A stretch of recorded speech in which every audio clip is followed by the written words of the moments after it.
লিইউতিউ নূরাল্লাহি বিআফওয়াহিহিম আল্লাহু মুতিম্মু নূরিহি ওয়ালাউ কারিহাল কাফিরুন।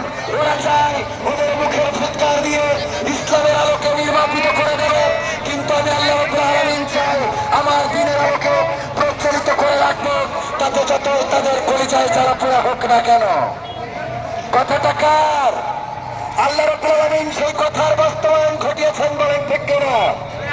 যেই যশোরে শুধু নয়, বাংলাদেশে তাফসীরুল কোরআন মাহফিল করার জন্য প্রশাসনের অনুমতি লাগত, সেই মাহফিল প্রশাসন অনুমতি শুরু মাহফিল বাস্তবায়ন করে দিয়েছেন